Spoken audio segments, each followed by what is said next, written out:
Hi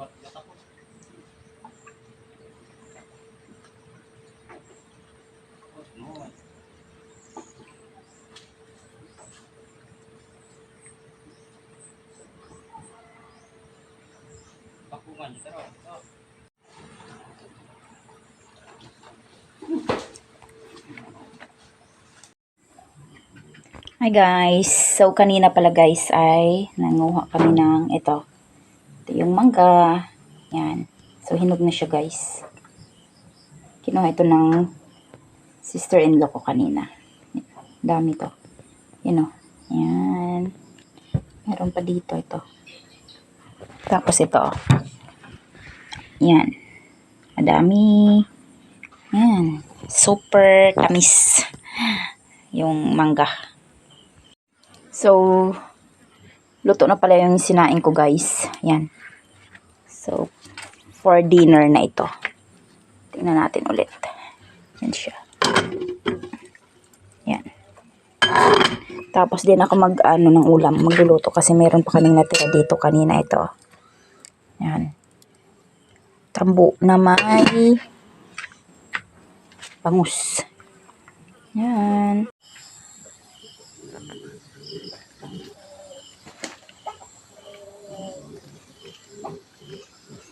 So, ganito paghapon dito.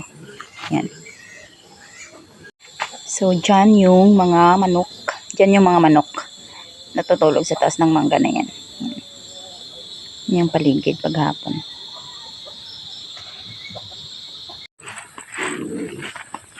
Istahin natin yung mga baboy, guys. Mga biik niyan. Hello! Nakakulong na silang tatlo. Kasi nangayayat na yung nanay nila. Ayan. Oras na para hiwalay sila. Ayan yung isa.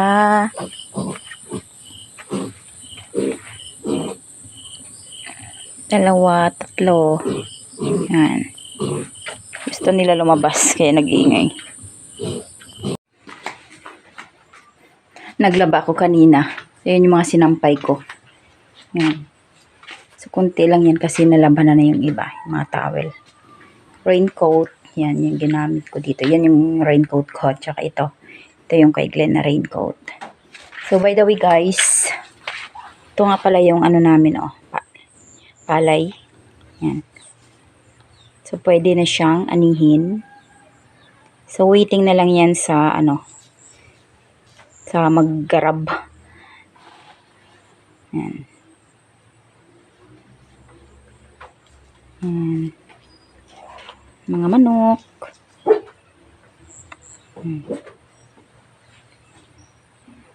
Malaki na yung niyog na tanim ni Glenn.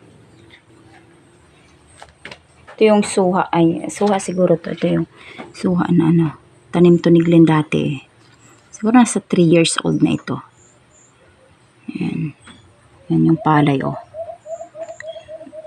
Yan siya. So, sana maano na ito bukas. Kasi maganda pa yung panahon ni. Kapag naulan kasi, hindi pwedeng anihin to. Yan. Sana swertihin.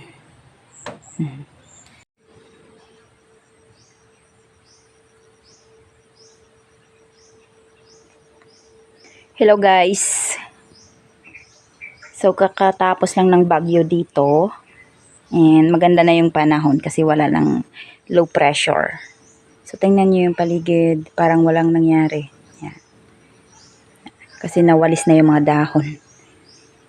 So, maganda yung sikat ng araw.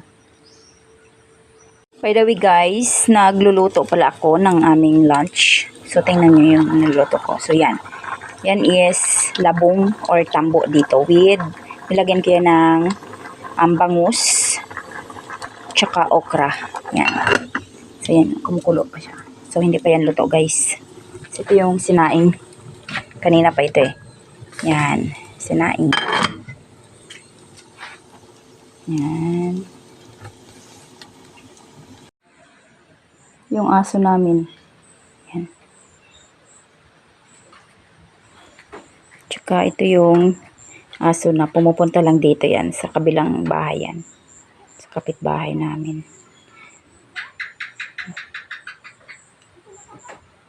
By the way guys, ewan ko kung bakit namamatay yung mga ano namin dito. Yung mga aso, ewan ko ba. Sayang. Sa 4 namin na aso, 2 na lang yung natitira. Kawawa lang talaga. Mga ano pa naman yun ni Glenn, mga alaga. Di baling wala siyang ulam, basta yung aso niya may ulam lang. Pero ewan ko bakit nagkalamatay. Ito na lang siya, oh. Ito na lang yung natira, si Tigre. Tsaka meron doon isa. Meron doon isa na na bagong panganak. Diyan sa ilalim ng na yan, kubo. So 5 yung niya. Sana mabuhay lahat guys. Kasi wala na kaming dito, aso. Sana wag na magkasakit tong mga aso namin dito.